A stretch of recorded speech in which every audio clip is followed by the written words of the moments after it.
So hello everyone, हम लोग chemical kinetics में देख चुके थे रेट ऑफ रिएक्शन।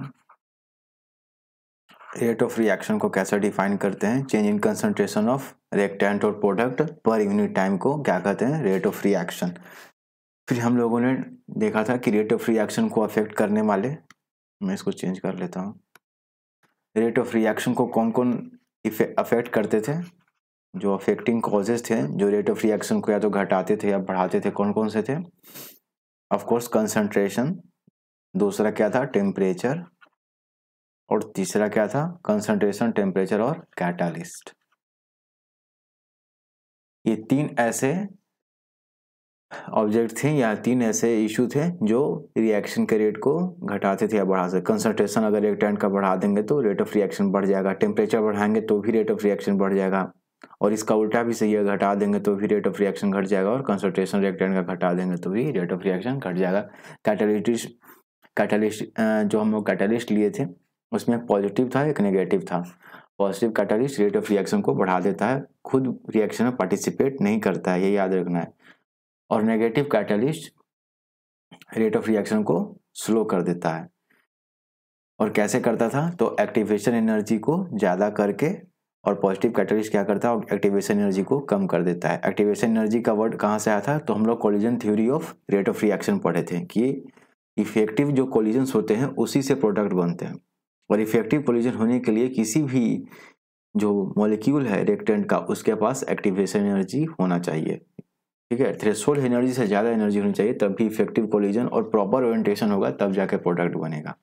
तो उसका भी हम लोग अरहेनियस का collision theory of rate of reaction क्या था ना, अरहेनियस, स्पेलिंग चेक कर लेना, Arrhenius theory of rate of reaction, rate of reaction, ये हम लोग अब तक कर चुके थे। और क्वेश्चन वगैरह भी तो हुआ था, और एक लास्ट क्वेश्चन मैंने होमवर्क दिया था, आई होप कि उसमें आपने पूरा किया होगा, क्योंकि वो तो एग्जाम्पल ही था।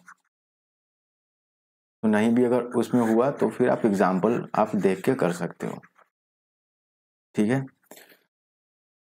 तो रेट ऑफ रिएक्शन लिखने के लिए हम लोग क्या करते थे, change in concentration upon change in time, यही था ना रेट ऑफ रिएक्शन। और ऑफ कोर्स स्टोइकोमेट्रिक कोएफिशिएंट को ध्यान में रखते थे। सबसे पहले तो इक्वेशन को बैलेंस करना है, किसी भी इक्वेशन को सबसे पहले आप बैलेंस करोगे, उसके बाद स्टोइकोमेट्रिक कोएफिशिएंट से मैंने बताया था कैसे रेट ऑफ रिएक्शन लिखना है, जितना उसका स्टोइकोमेट्रिक कोएफिशिएंट है उसको डिवाइड में ले जाना, और वहां से जैसे कि एग्जाम्पल आप एक बार लास्ट में दिखा देता हूँ।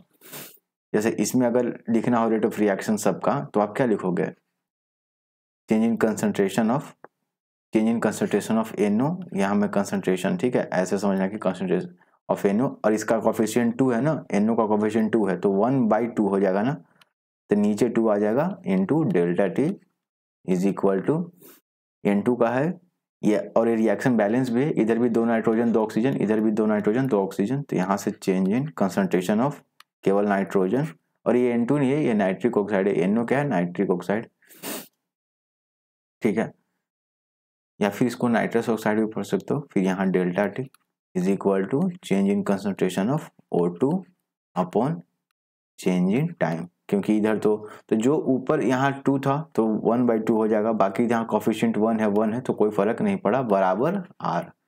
ये R क्या है, रेट ऑफ रिएक्शन है, यही है, ठीक है।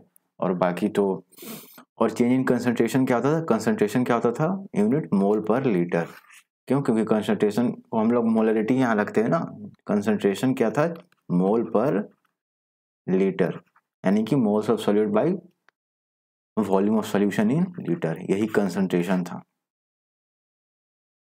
ये हो गया। और बाकी रेट ऑफ रिएक्शन का आप जानते ही हो, उसका यूनिट क्या था रेट ऑफ रिएक्शन का, जो हम लोग change in concentration of product और रिएक्टेंट पर यूनिट टाइम को ही रेट ऑफ रिएक्शन कहते थे, तो उसका यूनिट क्या था, मोल पर लीटर, ठीक है, मोल पर लीटर पर टाइम, है ना, यही होता था ना, मोल पर लीटर, या इसको ऐसे भी लिख सकते हो, इसको क्या ऐसे भी लिख सकते हो, क्या यूनिट क्या लिख सकते हो,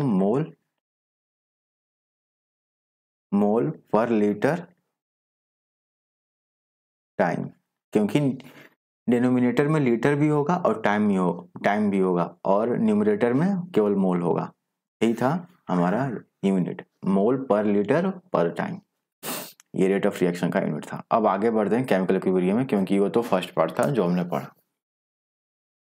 अब तक कई सारे हम लोगों ने जो रिएक्शंस देखे उसमें हम लोगों ने ये देखा कि एक हमारा रिएक्टेंट था, रिएक्टेंट से प्रोडक्ट बना, और ये इसके प्रोडक्ट बनने के क्रम में कई सारी चीज़ें अफेक्ट करती हैं इसे टेम्परेचर अफेक्ट करता है, ये डिपेंड करता है, इसका रेट ऑफ रिएक्शन डिपेंड करता है कि ये कितना कंसंट्रेशन ऑफ रिएक्टेंट लिया गया है या कैटलिस्ट लिया गया है कि नहीं, इस पर भी डिपेंड करता है। अब हम ऐसे चीज़ों पे आते हैं, केमिकल इक्विलिब्रियम करके एक कंसेप्ट है। इक्विलिब्रियम का मतलब क्या होता है हिंदी में? संतुलन। केमिकल इक्विलिब्रियम संतुलन। ओके, तो कई बार क्या होता है कि रिएक्टेंट पूरा का पूरा जितना आपने लिया वो पूरा का पूरा खर्च होके प्रोडक्ट नहीं बनता है, बल्कि कुछ ही रिएक्टेंट प्रोडक्ट बनते हैं और बाद में कुछ रिएक्टेंट बन जाता है। यानी कि आपने रिएक्शन शुरू तो किया रिएक्टेंट से प्रोडक्ट, बाद में आपने कुछ समय बाद, बहुत समय बाद आप देख रहे हो, बहुत समय कहने का मतलब कि आप 10 मिनट, ऐसा 5 मिनट 10 मिनट बाद आप देख रहे हो, क्योंकि वो काफ़ी समय हो जाता है किसी भी केमिकल रिएक्शन को फॉर्मेशन के लिए। और यहाँ केमिकल इक्विलिब्रियम की बात हो रही है, फिजिकल इक्विलिब्रियम नहीं। तो कुछ समय बाद आपने देखा कि R डैश और P डैश, ठीक है, ये है प्रोडक्ट कुछ बना और रिएक्टेंट भी बचा हुआ है। तो ऐसे में जहां रिएक्टेंट पूरी तरह खत्म नहीं हुआ है, ठीक है, और कुछ प्रोडक्ट बन के अब रिएक्शन ना तो आगे बढ़ रहा है ना पीछे जा रहा है, तो ऐसे सिचुएशन में एक इक्विलिब्रियम बन जाता है। यानी कि रिएक्टेंट का भी और जितना प्रोडक्ट है वो एक संतुलन में आ जाते हैं। और अभी हम देखेंगे कि जब rate of forward reaction is equal to जब रेट ऑफ बैकवर्ड होता है, उस समय केमिकल इक्विलिब्रियम होता है। देखेंगे क्या होता है उसका मतलब। तो सबसे पहले एक एग्जाम्पल भी दिया आपके बुक्स में कि अगर एक क्लोज कंटेनर में आप वाटर रख दो, ठीक है, और ऑफ कोर्स बाहर का टेम्परेचर तो अप डाउन होते रहेगा, तो उसी के अकॉर्डिंग इसके अंदर का जो वाटर है ना वो वेपर बनता जाएगा। लेकिन ऐसा नहीं हुआ कि सारा का सारा वाटर वेपर बन जाएगा। एक ऐसा स्टेट आएगा कि इसमें क्या लिखा हुआ है, देखो यहाँ पर लिखा हुआ है कि however it is found that entire water in the container does not evaporate. A stage is reached when there is no further fall in water level. एक ऐसा समय आता है कि अब वाटर जो है लिक्विड फेज का वो वेपर नहीं बन सकता है, जितना बनना था बन गया। एक क्लोज कंटेनर में जब कई उसमें इवापोरेशन तो होता है, क्योंकि बाहर का टेम्परेचर अप डाउन होगा। आप ऐसे ही छोड़ दो एक कंटेनर में क्लोज, ये नहीं कि खुला, ओपन नहीं, क्लोज कंटेनर। तो अब देखो कि एक टाइम बाद क्या होता है कि जितना इवापोरेशन होना था वाटर का उतना हो चुका, अब फर्दर मोर कोई भी वाटर इवापोरेट नहीं होता है। तो ऐसे में क्या होता है, हम कहते हैं कि ये जो वेपर फॉर्म ऑफ वाटर जो ऊपर जो हुआ उस कंटेनर में है और जो लिक्विड फॉर्म ऑफ वाटर है, उन दोनों के बीच में क्या गया है, इक्विलिब्रियम रीच कर गया है। अब एक्सचेंज नहीं हो सकता। अब फर्दर जो स्टेट है, जो लिक्विड से गैसियस या गैसियस से, क्योंकि क्या हो गया उसके बाद कि लिक्विड से जो गैसियस वाटर बना और उसी समय जो गैसियस से जो लिक्विड बन रहा था, क्योंकि दोनों प्रोसेस हो रहा है, ऐसा नहीं है कि केवल लिक्विड से गैसियस ही बन रहा है, कंडेंसेशन भी हो रहा है, केवल इवापोरेशन ही नहीं हो, क्योंकि क्लोज कंटेनर है ना। तो जो भी इवापोरेट होगा वाटर वेपर वो बाहर तो नहीं चला जाएगा, ओपन कंटेनर तो है नहीं। तो साथ साथ में इवापोरेशन भी है, कंडेंसेशन भी है, और जिस समय amount of evaporation is equal to amount of condensation हो जाएगा, या rate of evaporation is equal to rate of क्या हो जाएगा, कंडेंसेशन हो जाएगा, उस समय कहेंगे कि ये जो वाटर है इस कंटेनर में वो एक इक्विलिब्रियम को क्या किया है, रीच कर गया है। However it is found that entire water in the container does not evaporate, a stage is reached, एक ऐसा स्टेज आता है, stage is reached where there is no further fall in water level in the container. It implies that the number of water molecules going into the vapor state becomes equal. Number of water molecules going into the vapor state becomes equal to the number of vapor molecules coming back to the liquid state, and hence water level remains steady. This state is called equilibrium. जितने number of molecules liquid water से vapour में गए जा रहे थे, उतने ही number of molecules क्या हुआ हमारे गैसियस से, जो गैसियस से हमारे वेपर हैं वो किस में कन्वर्ट हो रहे थे, लिक्विड वाटर में। जितने अमाउंट ऑफ मॉलिक्यूल्स से गैसियस में चेंज हो रहे थे उतने ही अमाउंट ऑफ मॉलिक्यूल्स गैसियस से लिक्विड में चेंज हो रहे थे। तो एक इक्विलिब्रियम रीच किया। अब फर्दर नहीं हो सकता है, अब फर्दर इवापोरेशन नहीं हो सकता है। तो this state is called equilibrium. Such equilibrium is not confined to physical. तो ये एक फिजिकल प्रोसेस इक्विलिब्रियम का उदाहरण, there are many chemical reactions which do not go completion when carried out in closed system. However, equilibrium is attained in all such reactions at some stage. These such reactions are called reversible reactions. तो ये तो physical equilibrium का एक example हो गया जो मैंने water का दिया। केमिकल रिएक्शंस में भी ऐसा होता है कि पूरा का पूरा रिएक्टेंट जो है वो प्रोडक्ट नहीं बनता है, और रिएक्टेंट जो कंसंट्रेशन है उनका प्रोडक्ट का दोनों के बीच में इक्विलिब्रियम रीच कर रहता है, और ऐसे रिएक्शंस को रिवर्सिबल रिएक्शन भी कहते हैं। अब देखते हैं रिवर्सिबल इरिवर्सिबल रिएक्शन किसे कहते हैं। तो ऐसे रिएक्शन जिसमें रिएक्टेंट से प्रोडक्ट बन जाए और प्रोडक्ट दोबारा क्या हो, रिएक्टेंट बन जाए, ठीक है, इसी में, अलग से नहीं, इसी में रिएक्टेंट से प्रोडक्ट बना और जो प्रोडक्ट बना वो दोबारा रिएक्टेंट भी बन रहा है साइमल्टेनियस। ऐसा नहीं कि पूरा एक बार रिएक्टेंट पूरा का पूरा प्रोडक्ट बन गया। आप कोई भी रिएक्शन ले लो, आप यहाँ देखो एक एग्जाम्पल यहाँ पर होगा भी मेरे ख्याल से, देखो एक एग्जाम्पल ले लो, जैसे नाइट्रोजन, ये सबसे फेमस है अमोनिया का, काफी फेमस प्रोसेस है, आप बताओ इसका नाम, हैबर्स प्रोसेस। अमोनिया का सबसे फेमस नाइट्रोजन से अमोनिया का जो मेकिंग है N2+3H2 2NH3। तो जब नाइट्रोजन और हाइड्रोजन दोनों मिल रहे हैं, और ऑफ कोर्स ये सभी गैसियस स्टेट में, तो ब्रैकेट में G लिखा हुआ है, उससे कोई प्रॉब्लम नहीं है। मैंने कहा भी था कि जब भी रिएक्टेंट प्रोडक्ट लिखते हो तो अगर ये सॉलिड में है तो ब्रैकेट में S लिख देते हैं, लिक्विड में है तो ब्रैकेट में L लिख देते हैं, और गैसियस में है तो ब्रैकेट में G। तो अगर इसका एग्जाम्पल लें तो आप देखोगे कि नाइट्रोजन और हाइड्रोजन मिलकर अमोनिया तो बना रहे हैं, NH3 का कॉमन नेम अमोनिया भी है, ठीक है, NH3 को अमोनिया, लेकिन साइमल्टेनियस उसी क्षण भी अमोनिया भी, कुछ अमोनिया जो है वो नाइट्रोजन हाइड्रोजन में भी कन्वर्ट हो रहा है, इसीलिए ऐसा सिंबल है, ठीक है, ऐसा सिंबल। ये रिवर्सिबल रिएक्शन के लिए कि साइमल्टेनियस क्या हो रहा है, रिएक्टेंट से प्रोडक्ट भी बन रहा है, और साइमल्टेनियस ऐसा नहीं कि पूरा का पूरा जितना नाइट्रोजन हाइड्रोजन लिए थे वो एक बार पहले बन जाने दो अमोनिया, तब देखेंगे अमोनिया बन जाएगा और फिर अब स्टार्ट होगा क्या, अमोनिया से नाइट्रोजन और हाइड्रोजन बनना जो कि रिएक्टेंट था। ऐसा नहीं, साइमल्टेनियस चल रहा है। तो ये है रिवर्सिबल रिएक्शन। इसका डिफिनेशन देख लो, reaction in which reactants are converted products and product are converted back to reactants are called reversible reaction. और तो फिर इरिवर्सिबल क्या हो जाएगा, जिसमें एक बार अगर रिएक्टेंट से प्रोडक्ट बन गया दोबारा प्रोडक्ट से रिएक्टेंट नहीं बन सकता है, ऐसे रिएक्शंस इरिवर्सिबल कहलाएंगे, यानी इरिवर्सिबल का जस्ट अपोजिट, ठीक है। तो रिवर्सिबल में क्या था कि रिएक्टेंट से प्रोडक्ट बनेगा और प्रोडक्ट से रिएक्टेंट भी बन जाएगा। तो जब रिएक्टेंट से प्रोडक्ट बनेगा तो उस समय के रिएक्शन को क्या कहेंगे, forward reaction. The reaction in which reactant are converted to product. Reversible reaction में ही रिएक्शन जब रिएक्टेंट से प्रोडक्ट बन रहे होंगे तो उसको क्या कहेंगे, फॉरवर्ड रिएक्शन, और जब प्रोडक्ट से रिएक्टेंट बन रहे होंगे तो क्या कहेंगे, बैकवर्ड रिएक्शन, ठीक है, इसको याद रखना। रिएक्टेंट से प्रोडक्ट जब बन रहे थे तो उसी समय फॉरवर्ड उसका रिएक्शन है, और फिर उसी रिएक्शन में the reaction in which product are converted back to reactants is called backward reaction. तो इक्विलिब्रियम कब रीच होता है, याद है, उसको थोड़ा बाद में पढ़ना है। इक्विलिब्रियम कब, जब रेट ऑफ फॉरवर्ड रिएक्शन किसके बराबर हो, रेट ऑफ बैकवर्ड रिएक्शन के, तब हम कहते हैं कि इक्विलिब्रियम का स्टेट रीच कर गया है। यानी जितना रिएक्टेंट से प्रोडक्ट बनने का जो रेट है उतना ही प्रोडक्ट से रिएक्टेंट है, तो हम बोलते हैं कि इक्विलिब्रियम रीच किया है हमारे केमिकल रिएक्शन में। Irreversible reaction in which reactants are converted to product, but product cannot be converted back to reactants, reactants are called irreversible reaction. They take place only in one direction. Of course one direction में होगा, but reversible reaction both direction में place करते हैं।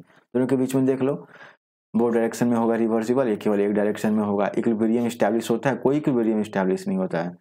Can be made irreversible under certain condition. Reversible reaction को certain condition में irreversible बना सकते हैं, लेकिन कभी भी इरिवर्सिबल को रिवर्सिबल नहीं बना सकते।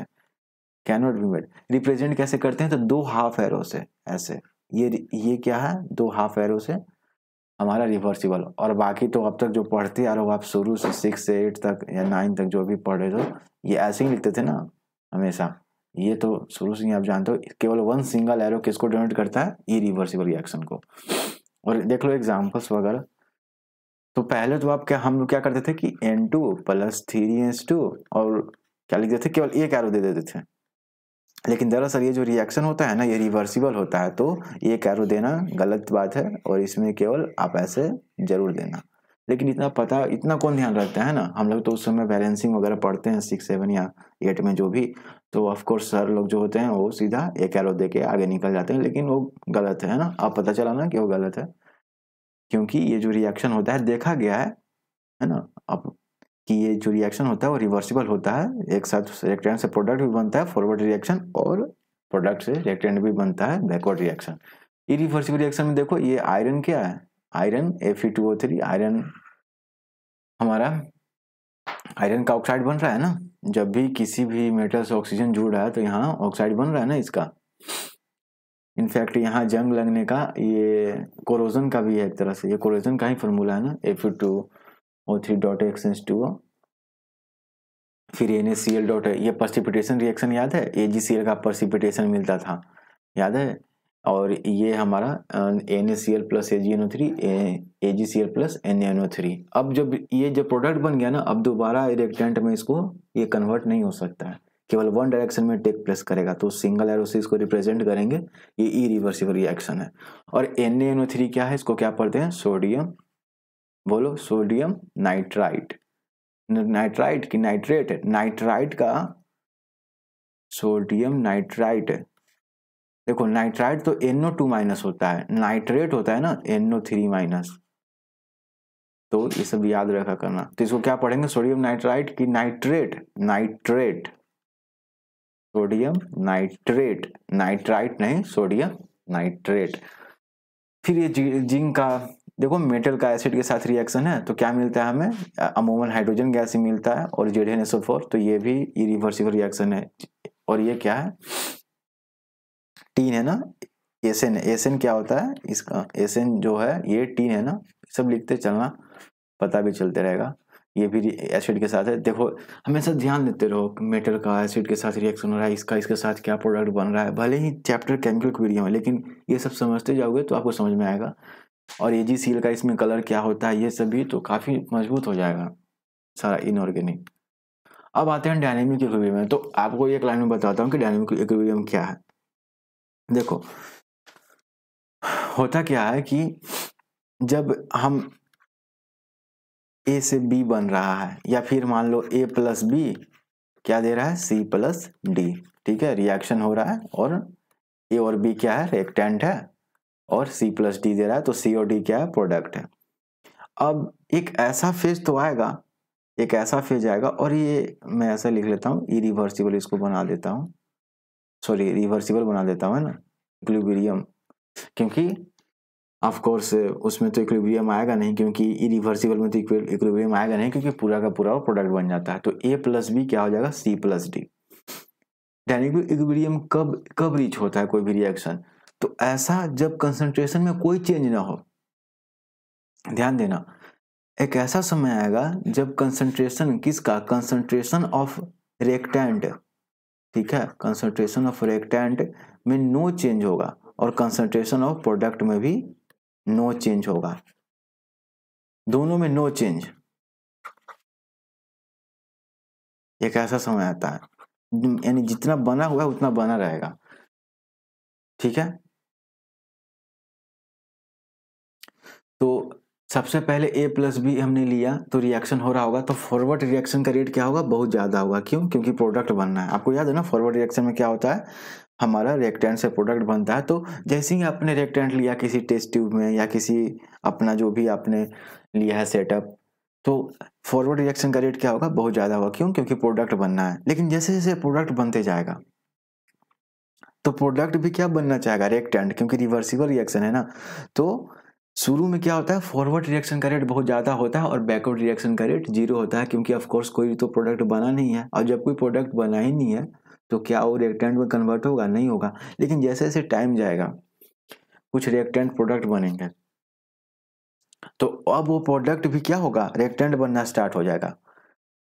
अब रिएक्टेंट बनना स्टार्ट हो जाएगा तो बैकवर्ड रिएक्शन आ गया, तो फिर धीरे धीरे फॉरवर्ड रिएक्शन कम होते जाएगा और बैकवर्ड रिएक्शन ज़्यादा होते जाएगा। लेकिन एक समय आएगा जब फॉरवर्ड रिएक्शन का रेट किसके बराबर होगा, बैकवर्ड रिएक्शन के।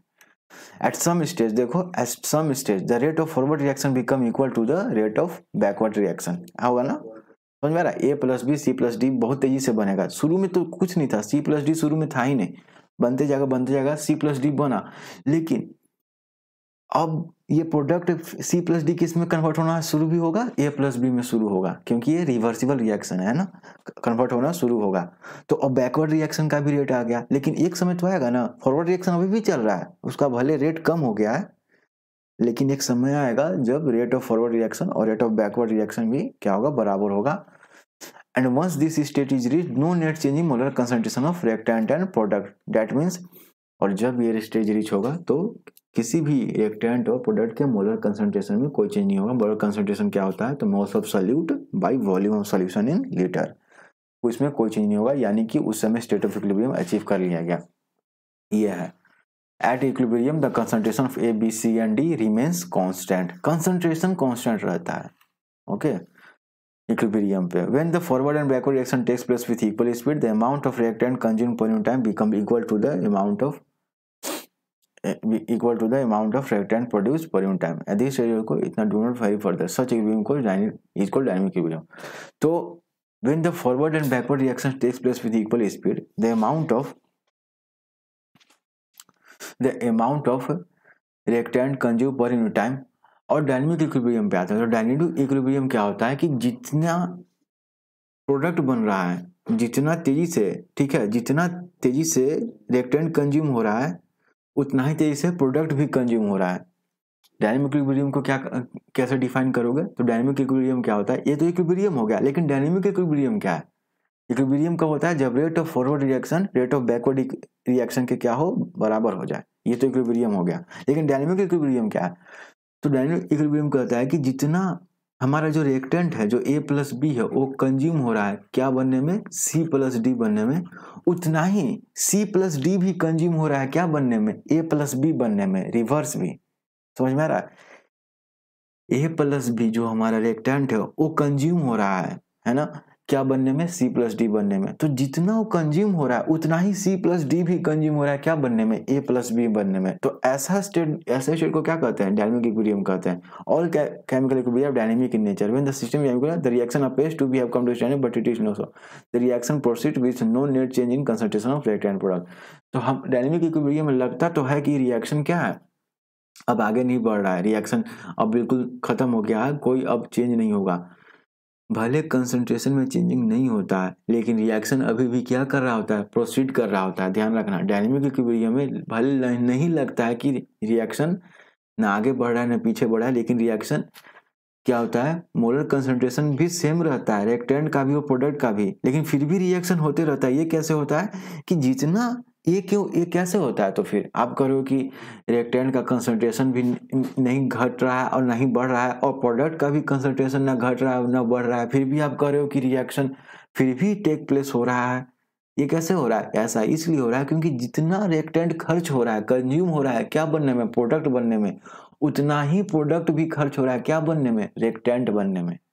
समझ में आ रहा है, तो ऐसे स्टेट को ही डायनामिक इक्विलिब्रियम कहते हैं। तो रिएक्शन तो अभी भी हो रहा है, हाँ, भले मोलर कंसंट्रेशन रिएक्टेंट और प्रोडक्ट का क्या हो रहा है, वो चेंज नहीं हो रहा है, लेकिन इसका मतलब ये नहीं कि रिएक्शन स्टैंड स्टिल में आ गया है या बिल्कुल रुक गया है।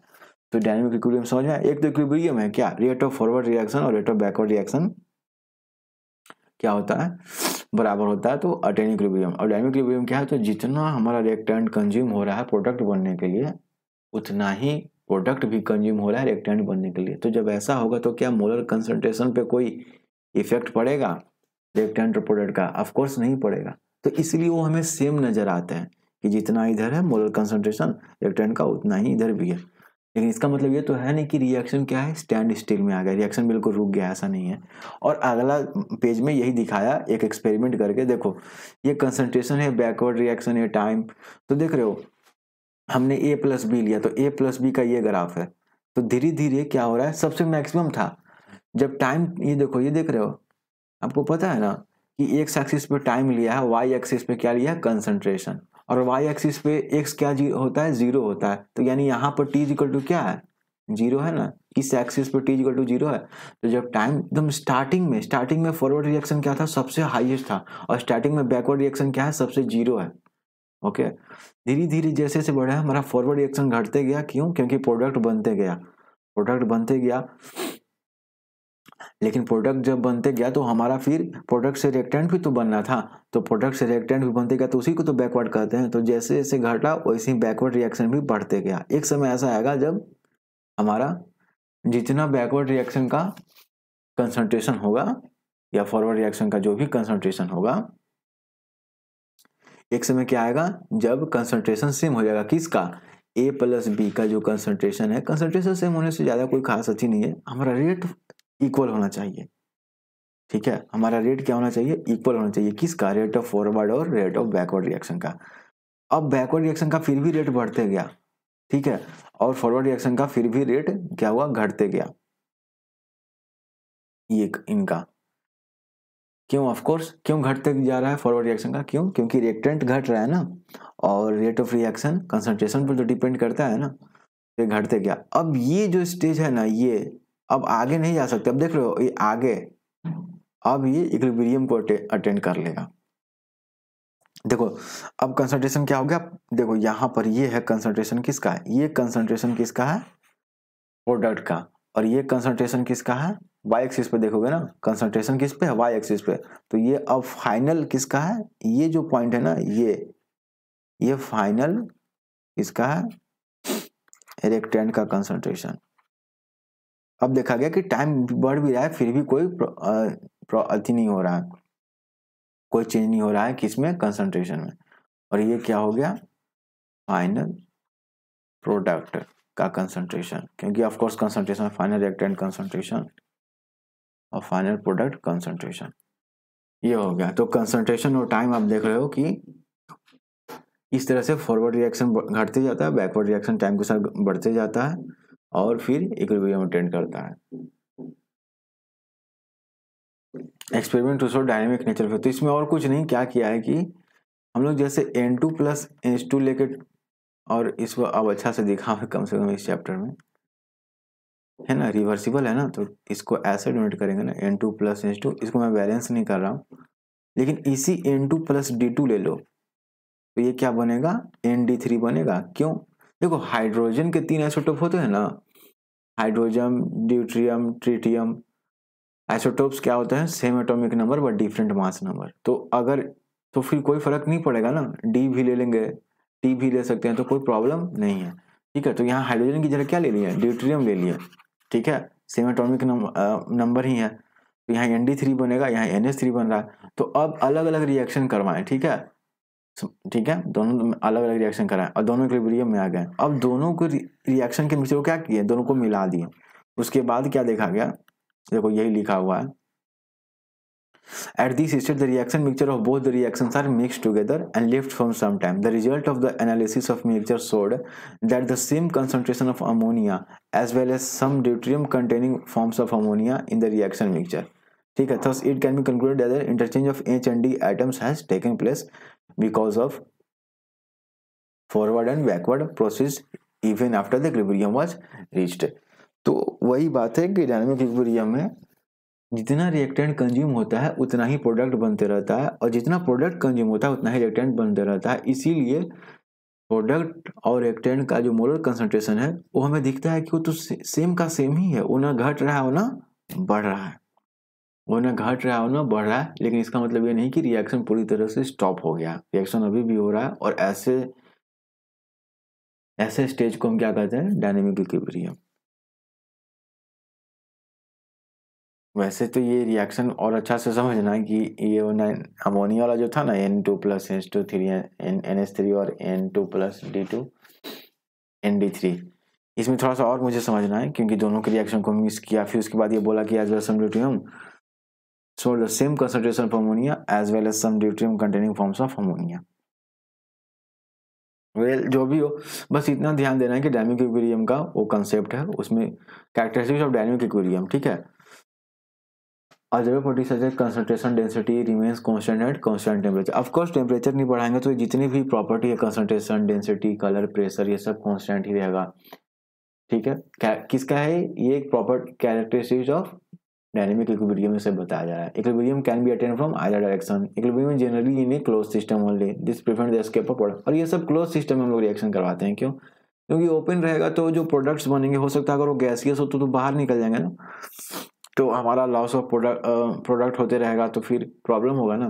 तो अधिकतर जो रिएक्शन नहीं भी लिखा हुआ है ना कि क्लोज सिस्टम में हो रहा है, फिर भी हम लोग मान के चलते हैं कि क्लोज सिस्टम में रिएक्शन जो है वो टेक प्लेस कर रहा है। जितने भी रिवर्सिबल रिएक्शन हम लोग जब भी उनका प्रॉब्लम्स बनाते हैं उसको मान के चलते हैं।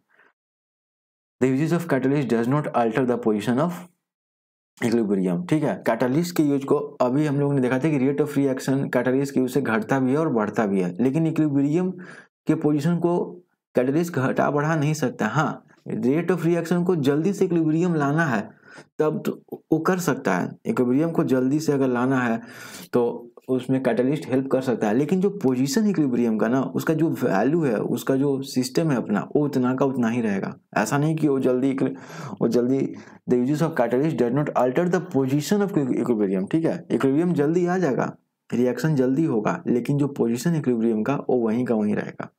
ठीक है, कैटलिस्ट के वजह से भी। तो ये बहुत इंपॉर्टेंट पॉइंट है। क्यों?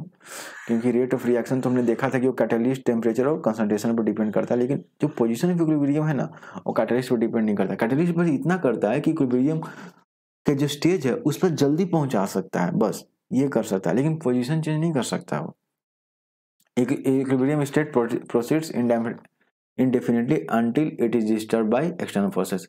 ये जो इक्विलिब्रियम का जो स्टेज है वो इनडिफिनिटली अनंत समय, बहुत समय तक प्रोसीड कर सकता है, जब तक कि बाहर कोई फोर्स उसको डिस्टर्ब ना करे। Identification of equilibrium. तो कई बार इक्विलिब्रियम को कलर से, तो कभी उसके गैसेस प्रोडक्ट से उसको हम लोग कर सकते हैं, आइडेंटिफाई कर सकते हैं। ठीक है, कि इक्विलिब्रियम आया नहीं, प्रेशर घट बढ़ रहा है। अगर प्रेशर कांस्टेंट रहेगा तो हम समझ जाएंगे कि ये जो रिएक्शन है, क्योंकि इस रिएक्शन में एक गैसियस क्या है प्रोडक्ट मिल रहा है, तो हम समझ जाएंगे कि अगर ये गैसियस जो प्रोडक्ट है, जिसमें जो कि यहाँ कार्बन डाइऑक्साइड है, तो अगर इसका सेम प्रेशर एक लॉन्ग टाइम तक रहते गया तो हम समझेंगे कि अच्छा चलो इक्विलिब्रियम आ गया। फिर या फिर ये NO2, ये बहुत इंपॉर्टेंट है। ये NO2 क्या है? एक रेडिश ब्राउन गैस है। इसका कलर कैसा होता है? याद कर लो, रेडिश ब्राउन गैस होता है ये। ठीक है, नाइट्रोजन डाइऑक्साइड। ठीक है, इसका कॉमन नेम तो नाइट्रोजन डाइऑक्साइड चाहे जो भी हो। कैसे CO2 को कार्बन डाइऑक्साइड पढ़ते हैं, तो उसी तरह से NO2 को नाइट्रोजन डाइऑक्साइड भी पढ़ सकते हैं, या नाइट्रस ऑक्साइड पढ़ेंगे। नाइट्रोजन डाइऑक्साइड ठीक रहेगा। नाइट्रिक एसिड, नहीं नाइट्रिक एसिड, नाइट्रस ऑक्साइड ठीक है, जो भी हो। तो यहाँ पर अगर कलर चेंज होता है तो इक्विलिब्रियम के बाद कलर अपना चेंज होते जाएगा, इक्विलिब्रियम आ जाएगा, तो फिर उसके बाद कलर चेंज नहीं होगा। ठीक है, अमूमन ये रेडिश ब्राउन गैस होता है, और the equilibrium can be identified by the consistency of colour. तो उस रिएक्शन के अकॉर्डिंग, अगर उसमें गैसेस प्रोडक्ट है तो उसके अकॉर्डिंग हम चेक कर सकते हैं कि इक्विलिब्रियम आया कि नहीं। अगर बहुत लंबे समय तक रिएक्शन हुआ और जो गैसेस प्रोडक्ट बना उसका प्रेशर अब लंबे समय तक कांस्टेंट रह रहा है, तो हम समझेंगे कि इक्विलिब्रियम आ गया। तो उसी तरह से दिखाया गया law of chemical equilibrium, law of mass action. तो देखो इसको चेंज कर लेना। ठीक है, ये क्या लिखा हुआ है? XA प्लस YB, और ये रिवर्सिबल रिएक्शन का साइन है, और ये क्या है? MC plus ND। ठीक है, ये है असली में ये रिएक्शन है। यहाँ पर थोड़ा सा प्रिंटिंग मिस्टेक हो गया है, क्योंकि इसी के अकॉर्डिंग सारा लिखा हुआ है। X क्या है? A का कोफिशिएंट है ना, N2 प्लस 3H2, और ये 2NH3 आता था ना हैबर्स प्रोसेस में। तो ये 3 क्या है?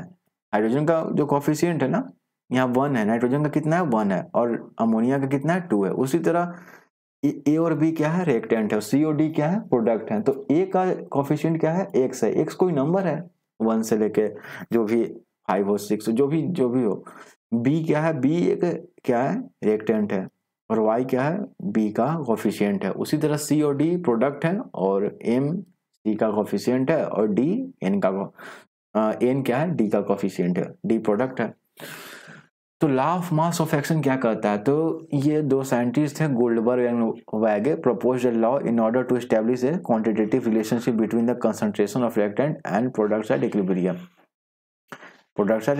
तो उन्होंने सोचा कि ठीक है, गोल्डबर्ग और वैगे ने सोचा कि एक क्यों नहीं कुछ रिलेशनशिप इस्टेब्लिश किया जाए।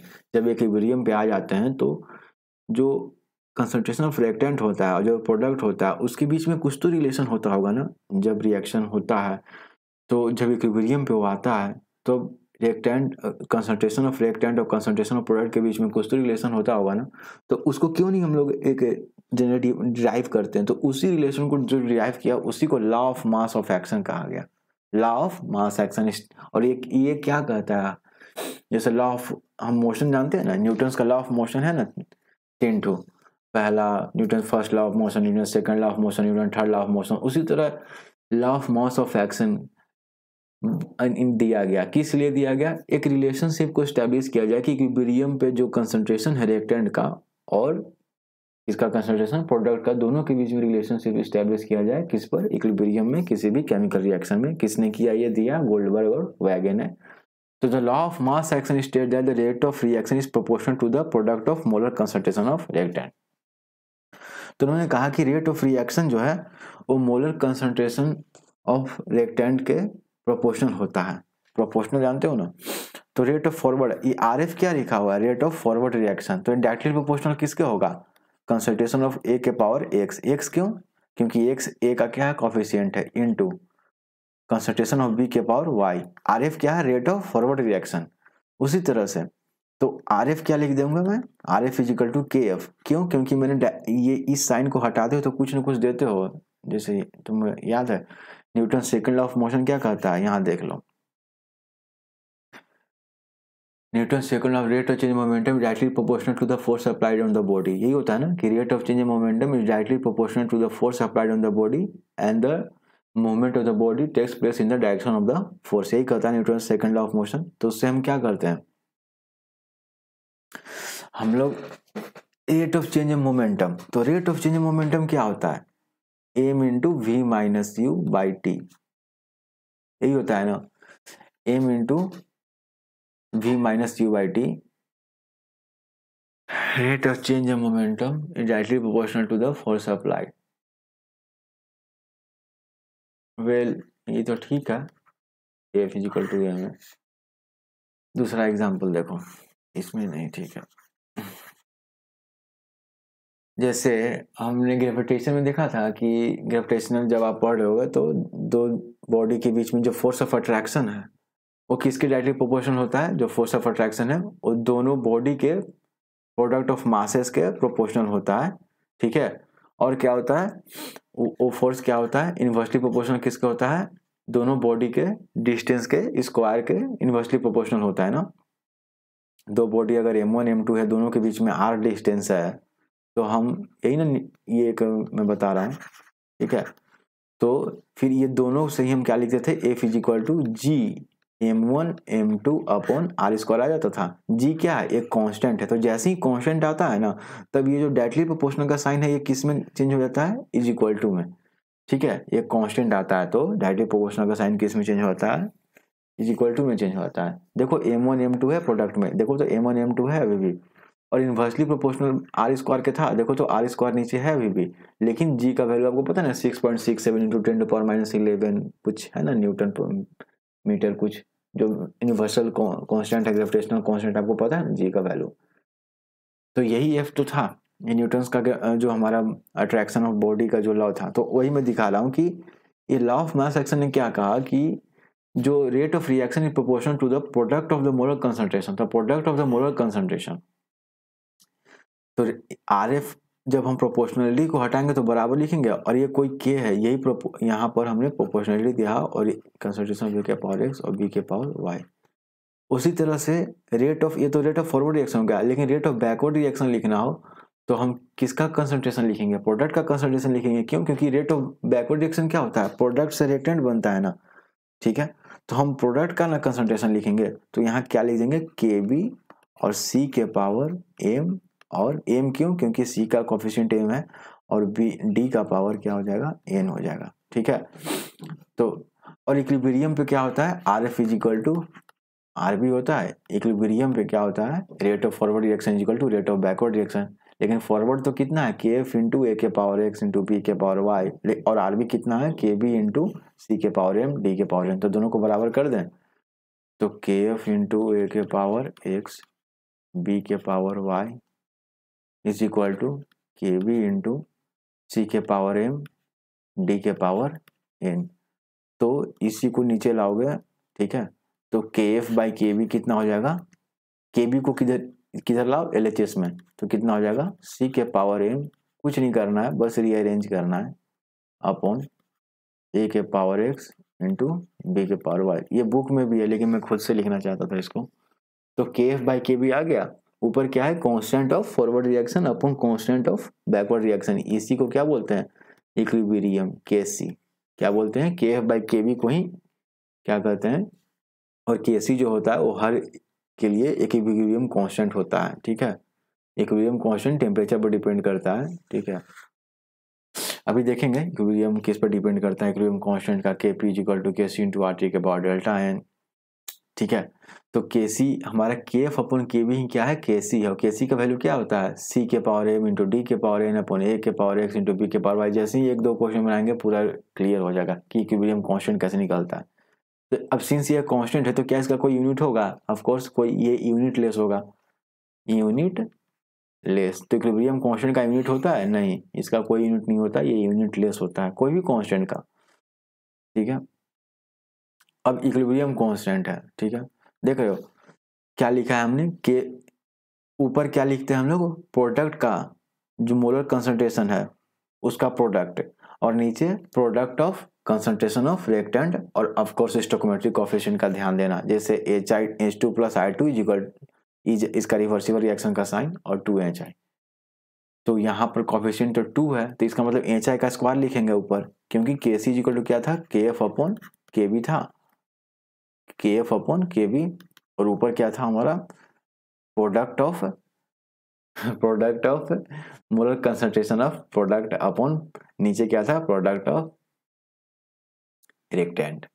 तो नीचे रिएक्टेंट है तो रिएक्टेंट में क्या लिखोगे, यहाँ N2 गलत से लिख दिया इन लोग, यहाँ क्या लिखाएगा I लिखाएगा ना, I2, यहाँ काफी इन लोग गलत किया, रुको मैं लिख देता हूँ, HI का स्क्वायर अपॉन क्या होगा I2 और ये H2, यही हो जाएगा इस रिएक्शन का क्या KC। अगर इस रिएक्शन का KC लिखना हो तो क्या लिखेंगे, इसका सही लिखा है इन लोग, ऊपर प्रोडक्ट का NH3 का कोएफिशिएंट कितना है 2 है तो उसका स्क्वायर हो जाएगा ऊपर अपॉन N2 का मोलर कंसंट्रेशन इनटू, यहाँ कोई चेंज इन कंसंट्रेशन नहीं है, यहाँ रेट ऑफ रिएक्शन नहीं लिख रहे हैं जो हम लोग लिखते थे कि रेट ऑफ रिएक्शन को क्या डिफाइन करते थे, तो change in concentration of reactant और प्रोडक्ट पर यूनिट टाइम। यहाँ टाइम का कोई मतलब नहीं है। ठीक है, यहाँ टाइम का कोई मतलब नहीं है, क्यों, और मैं ऐसे भी मैंने बोला कि कैटलिस्ट का इक्विलिब्रियम कांस्टेंट में कोई प्रभाव नहीं पड़ता है। हाँ, वो जल्दी से इक्विलिब्रियम को ला सकता है क्योंकि रेट ऑफ रिएक्शन को बढ़ा देगा, लेकिन वो इक्विलिब्रियम की पोजीशन को चेंज नहीं कर सकता है ना, बताया गया ये चीज। तो और H2 का जो मोलर कंसंट्रेशन है उसका पावर 3, यही क्या है KC है इस रिएक्शन के लिए। तो हर रिएक्शन के लिए अलग होगा और हर रिएक्शन के KC का वैल्यू भी अलग अलग टेम्परेचर पे अलग होता है। अब ये जो रिएक्शन है इसका कोई एक टेम्परेचर ले लो, उस पर KC अलग हो सकता है। ठीक है, टेम्परेचर पे डिपेंड करता है। ठीक है, तो अब इस रिएक्शन में आप देख रहे हो कि प्रोडक्ट और रिएक्टेंट दोनों क्या है गैसियस फेज में है, इसमें भी देख रहे हो कि प्रोडक्ट और रिएक्टेंट क्या है गैसियस फेज में, तो इसको होमोजेनियस इक्विलिब्रिया कहते हैं। लेकिन ऐसे रिएक्शंस जिसमें रिएक्टेंट और प्रोडक्ट एक फेज में नहीं हो सकता है, देखो यहाँ कार्बन कैल्शियम कार्बोनेट क्या है सॉलिड फेज में है, और जब ये प्रोडक्ट बना तो एक गैसियस फेज का प्रोडक्ट भी बन गया। तो ऐसे रिएक्शन में जो हम ऐसे रिएक्शन को क्या कहते हैं हेटेरोजेनियस इक्विलिब्रिया कहते हैं, जब इनका हम इक्विलिब्रियम लिखेंगे। ठीक है, तो यहाँ पर क्या हो जाएगा, ऊपर में प्रोडक्ट क्या है कैल्शियम ऑक्साइड और कार्बन डाइऑक्साइड, और दोनों का कोएफिशिएंट 1 है, और नीचे कैल्शियम कार्बोनेट है। तो मोलर कंसंट्रेशन हम लोग क्या तो फिर इसका KC क्या लिखेंगे हम लोग, इसका इक्विलिब्रियम कांस्टेंट क्या लिखेंगे इस रिएक्शन का, केवल CO2 कंसंट्रेशन ऑफ CO2 या फिर प्रेशर ऑफ CO2। ऐसा इसलिए क्योंकि जब भी आप इक्विलिब्रियम कांस्टेंट लिख रहे हो ना तो सॉलिड और लिक्विड का जो मोलर कंसंट्रेशन है वो कितना लेके चलते हैं 1 लेके चलते हैं। क्यों, ऐसा इसलिए क्योंकि सॉलिड और लिक्विड के जो कंसंट्रेशन है उनका कोई फर्क नहीं पड़ता है रिएक्शन के रेट ऑफ रिएक्शन पे। देखो कंसंट्रेशन ऑफ, यहाँ लिखा हुआ concentration of solids and pure liquids are taken as unit, unit यानी 1। ठीक है, तो 1 से मल्टीप्लाई करो डिवाइड करो कोई फर्क नहीं पड़ता है। इसीलिए पूरा का पूरा जो KC है इस रिएक्शन का जो इक्विलिब्रियम कांस्टेंट जो हमने लिखा वो केवल CO2 पे आ गया। और यहाँ पर अब CO2 कंसंट्रेशन ऑफ CO2 तो लिखा हुआ है, लेकिन ये इसके जगह प्रेशर ऑफ CO2 ही हम लोग यूज करते हैं। जो भी हो हम लोग देखेंगे क्या होता है इक्विलिब्रियम प्रेशर जो भी हो। तो केवल CO2 के मोलर कंसंट्रेशन पे डिपेंड करेगा इस रिएक्शन का इक्विलिब्रियम कांस्टेंट। तो concentration of solid and pure liquids are taken as unity since the rate of reaction is independent of their concentration। ठीक है, इंडिपेंडेंट ऑफ देयर कंसंट्रेशन। तो जब भी हेट्रोजीनियस इक्विलिब्रिया है जहाँ रिएक्टेंट और प्रोडक्ट का अलग अलग स्टेट है, तो ऐसे में ये बहुत इंपॉर्टेंट पॉइंट है कि सॉलिड का और लिक्विड का कंसंट्रेशन क्या लेके चलते हैं, यूनिटी लेके चलते हैं, 1 लेके चलते हैं। क्यों? क्योंकि रेट ऑफ रिएक्शन पे उनका कोई rate of unity since the rate of reaction is independent of there. क्यों ऐसा करते हैं? क्यों 1 लेके चलते हैं हम लोग? मोलर कंसंट्रेशन हेट्रोजीनियस इक्विलिब्रिया में मोलर कंसंट्रेशन हम लोग 1 क्यों लेके चलते हैं सॉलिड लिक्विड का? क्योंकि उनके कंसंट्रेशन से रेट ऑफ रिएक्शन पे कोई फर्क नहीं पड़ता है। ऐसा क्यों नहीं होता है? ऐसा क्यों होता है कि सॉलिड और लिक्विड के कंसंट्रेशन से कोई फर्क नहीं पड़ता है रेट ऑफ रिएक्शन को? इसका एक कारण ये हो सकता है कि लॉ ऑफ मास सेक्शन में लिखा हुआ है कि जो रेट ऑफ रिएक्शन है वो डिपेंड करता है किसके? Product of the concentration of reactant, product of the concentration of reactant. तो मुझे लगता है कि वो स्पेसिफिकली गैसियस के लिए ही लिखा हुआ है। ठीक है, प्रोडक्ट ऑफ द जो भी रिएक्टेंट है, तो जो भी लॉ ऑफ मास एक्शन में लिखा है वो स्पेसिफिकली मुझे लगता है कि गैसियस के लिए लिखा हुआ है, या फिर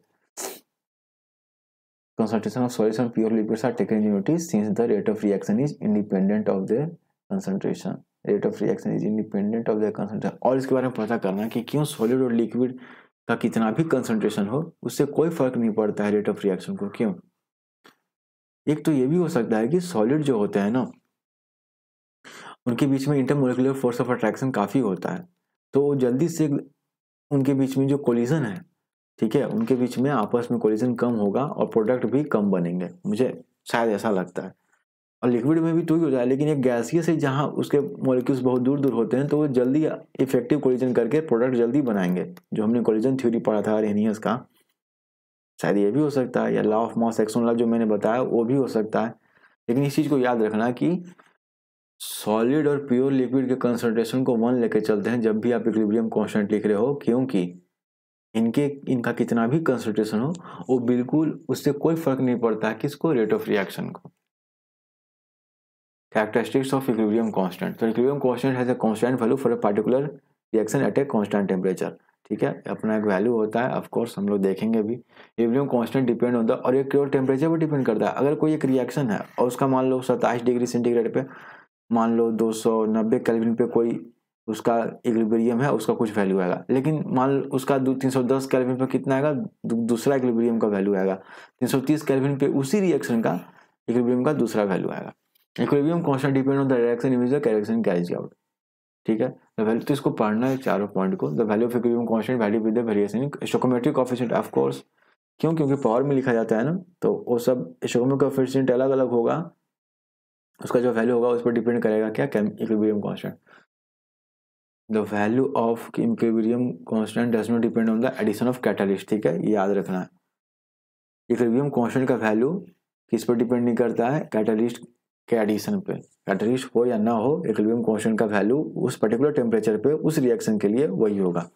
it only reduces, catalyst add भी कर दोगे ना, positive catalyst, it only reduces the time to take to reach equilibrium. ठीक है, इक्विलिब्रियम कांस्टेंट का वैल्यू को अफेक्ट नहीं करता है, ये बस इक्विलिब्रियम पर पहुंचने का टाइम जो है ना वो कम कर देता है। लेकिन वैल्यू जो इक्विलिब्रियम कांस्टेंट का होगा, क्या वैल्यू होता है कि product of the molar concentration of product upon product of the molar concentration of reactant, यही होता है ना equilibrium constant. Application of equilibrium constant, तो ऑफ कोर्स इक्विलिब्रियम कांस्टेंट अगर Kc का वैल्यू अगर 1 से ज्यादा है, इसका मतलब क्या हुआ कि प्रोडक्ट का कंसंट्रेशन ज्यादा है ना। प्रोडक्ट का कंसंट्रेशन क्या है? किससे कंपेयर में ज्यादा है? किसके कंपेयर में? रिएक्टेंट का कंपैरिजन में। अगर Kc का वैल्यू 1 से कम है, Kc का वैल्यू यानी इक्विलिब्रियम कांस्टेंट का वैल्यू 1 से कम है, तो इसका मतलब क्या है? रिएक्टेंट का जो कंसंट्रेशन है वो क्या है? रिएक्टेंट का कंसंट्रेशन ज्यादा है, किसके रिस्पेक्ट में? प्रोडक्ट के रिस्पेक्ट में। क्यों? क्योंकि Kc क्या होता है? Product of molar concentration of product upon product of molar concentration of reactant. तो यही बात है कि जब Kc जो है हमारा अगर 1 से ज्यादा है, इसका मतलब जो प्रोडक्ट बन रहा है उसका मोलर कंसंट्रेशन ज्यादा है, किसके कंपैरिजन में? रिएक्टेंट के मोलर कंसंट्रेशन के अथी में कंपैरिजन में। और Kc का वैल्यू अगर 1 से कम है, इसका मतलब रिएक्टेंट का मोलर कंसंट्रेशन ज़्यादा है। इक्विलिब्रियम रीच करने के बावजूद भी, इक्विलिब्रियम पे पहुंचने के बाद भी वो रिएक्शन, उसका रिएक्टेंट का मोलर कंसंट्रेशन ज़्यादा है इसके कंपैरिजन में, प्रोडक्ट के कंपैरिजन। ये सिंपल कॉमन सेंस भी है। और अगर Kc का वैल्यू 1 हो गया तो क्या होगा? सिंपल, जितना product molar concentration of product होगा उतना ही मोलर कंसंट्रेशन ऑफ रिएक्टेंट भी होगा, तभी ना कट के वैल्यू 1 आएगा, क्योंकि दोनों का, समझ रहे हो ना। यहाँ पर देखो ना, यहाँ पर हमने डिराइव किया है ना, यही तो Kc है, यही तो Kc है, ये पूरा KF/KB ही तो Kc है। तो Kc क्या है? ऊपर में देख रहे हो COD और अपॉन कंसंट्रेशन ऑफ ए और B, molar concentration of CD और मोलर कंसंट्रेशन CD क्या है? प्रोडक्ट है, और ए बी क्या है? रिएक्टेंट है। तो Kc का वैल्यू 1 कब होगा? जब वो न्यूमरेटर और डिनोमिनेटर का वैल्यू सेम हो ना। सेम होने का मतलब जीरो ना हो, ऑफकोर्स 0/0 वो तो होगा नहीं ना, जीरो नहीं होगा, सेम हो, जीरो को छोड़ के ठीक है। तो फिर ये हो गया हमारा।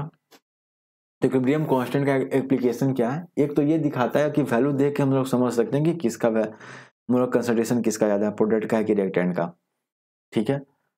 और फिर Kc value helps us to calculate the equilibrium concentration of various substances in the reaction. Kc value help us to calculate the equilibrium concentration of various substances. Of course, मान लो Kc is equal to product of molar concentration of product अगर पता है और Kc का value भी पता है, तो क्या हम लोग product of molar concentration of reactant नहीं निकाल सकते हैं? ऑफ कोर्स निकाल सकते हैं, ठीक है। A greater value of Kf implied. हाँ, और ये भी है कि Kc का वैल्यू अगर बहुत ज़्यादा है, 1 से बहुत ज़्यादा है, इसका मतलब कि रिएक्शन में काफ़ी ज़्यादा प्रोडक्ट बना है, समझ रहे हो। अगर Kc का वैल्यू बहुत ज़्यादा है, और अगर वो बहुत ज़्यादा है, तब तो रिएक्टेंट हम 0 मान के चलते हैं कि रिएक्शन जब पूरा हो गया, इक्विलिब्रियम पे पहुंच गया, तो रिएक्टेंट का वैल्यू लगभग 0 के बराबर है। ऐसा भी हो सकता, देखो the value of equilibrium constant gives us, बहुत जरूरी है तीनों पॉइंट, आप इसे समझ लो। The value of equilibrium constant gives us an idea about the extent of reaction. A greater value of Kc implies that Kc मतलब equilibrium constant का जो value है, Kc equilibrium constant implies that the reaction mostly proceeds towards product, thereby giving greater yield of product. A lower value of Kc indicate lower, तो फिर lower value क्या दिखाएगा? ये दिखाएगा कि product कम बना है। Factor affecting अच्छा, अगर Kf के वैल्यू से we can predict the direction of reaction, we can predict the direction of reaction, okay, पता नहीं, इसमें देखेंगे डायरेक्शन ऑफ रिएक्शन को कैसे प्रेडिक्ट कर सकते हैं। फैक्टर अफेक्टिंग द इक्विलिब्रियम, तो इक्विलिब्रियम को कौन अफेक्ट करता है? तो इस पर ली चैटेरियर नाम के एक साइंटिस्ट ने इसको दिखाया था कि कैसे। तो हम देखेंगे इसी में, अब ये लास्ट टॉपिक है हमारा। तो कंसंट्रेशन का इफेक्ट, प्रेशर का इफेक्ट, और किसका इफेक्ट? टेम्परेचर का इफेक्ट। ये 3 तरह के इफेक्ट देखना है हमें कि किसी भी इक्विलिब्रियम पे रिएक्शन हुआ, इक्विलिब्रियम रीच कर गया, लेकिन अब कंसंट्रेशन को बढ़ाएंगे घटाएंगे तब क्या होगा? प्रेशर को बढ़ाएंगे घटाएंगे तब क्या होगा? टेम्परेचर को बढ़ाएंगे घटाएंगे तब क्या होगा? तो ये कौन एक्सप्लेन किया? ली चैटेरियर नाम के साइंटिस्ट ने।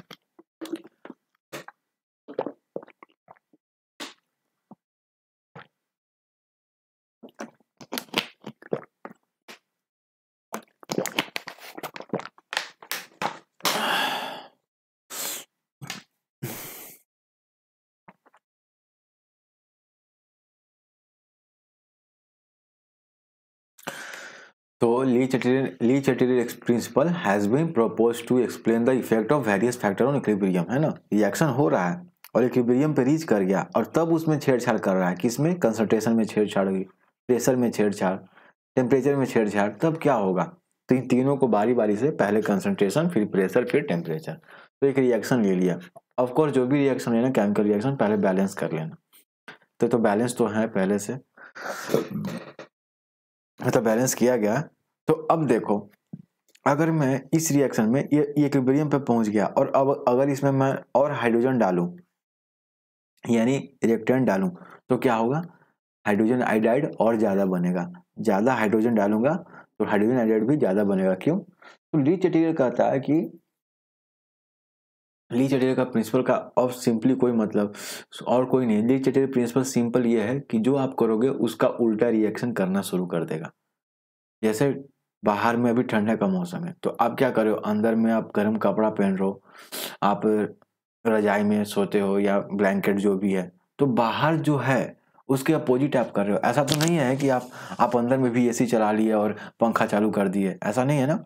बाहर में भी ठंडा है तो आप अंदर में क्या कर रहे हो, उस ठंडे को कम करने के लिए आप उसका अपोजिट क्या कर रहे हो, एक्टिविटी कर रहे हो कि ब्लैंकेट, आप जो भी हमारा रजाई है, जो भी स्वेटर है, उसको आप पहनते हो, यानी कि अपोजिट काम उसका करते हो।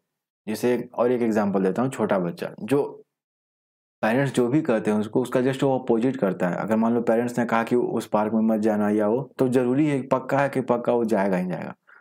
तो यही होता है जब कोई रिएक्शन इक्विलिब्रियम में होता है और आप उसमें उसके प्रेशर, टेम्परेचर या कंसंट्रेशन में छेड़छाड़ करोगे, इधर उधर करोगे, कभी रिएक्टेंट का कंसंट्रेशन घटा दिए, कभी प्रोडक्ट का कंसंट्रेशन घटा दिए, कभी प्रेशर बढ़ा दिए, कभी टेम्परेचर बढ़ा दिए, तो रिएक्शन पता है क्या करता है, जस्ट कुछ ऐसा करता है कि जिससे कि आपने जो किया है ना, आपने जो किया है उसका जस्ट आपने जो किया है उसका जो प्रभाव होगा ना, उसका कुछ ऐसा करेगा वो जो कि वो उल्टा हो। जैसे फॉर एग्जांपल कंसंट्रेशन में एक मैंने यहाँ लिया H2+I2 2HI और हाइड्रोजन को मैंने बढ़ाया, तो ये रिएक्शन अपने आप क्या करता है कि ये ज्यादा से ज्यादा प्रोडक्ट बनाने लगता है। क्यों? क्योंकि ये चाहता है कि आपने जो दिया है ये यहीं पर ना रहे। आपने जो दिया है, आप तो चाहते हैं कि H2 का बढ़े, लेकिन रिएक्शन कहता है कि नहीं, मैं तो उल्टा करूंगा। वो क्या करता है, ये ज्यादा से ज्यादा हाइड्रोजन को किसमें बनाना शुरू कर देता है, HI में कन्वर्ट करना शुरू कर देता है, हाइड्रोजन आयोडाइड में। ठीक है, तो द एडिशन ऑफ हाइड्रोजन और iodine at equilibrium disturbs the equilibrium concentration of reactant, है ना, डिस्टर्ब करेगा ना, क्योंकि एक इक्विलिब्रियम पे एक अपना कंसंट्रेशन होता है रिएक्टेंट और प्रोडक्ट का। Hence the reaction proceeds in the direction in which a large amount of hydrogen or iodine consume। तो आप हाइड्रोजन डाल रहे हो तो रिएक्शन क्या करेगा, ठीक है, ओके, रिएक्शन सोचेगा कि अच्छा अच्छा हाइड्रोजन तुम बढ़ाना चाहते हो रिएक्टेंट में, है, तो वो कुछ ऐसा उपाय करता है कि नहीं, हाइड्रोजन कंज्यूम कैसे हो। तो कंज्यूम कैसे होगा हाइड्रोजन, जब प्रोडक्ट बनेगा। प्रोडक्ट क्या है इसमें, हाइड्रोजन आयोडाइड। तो that means equilibrium shifts in forward direction, the yield of HI increases, the same shift takes by the, ठीक है, समझ में आ रहा है ये चीज।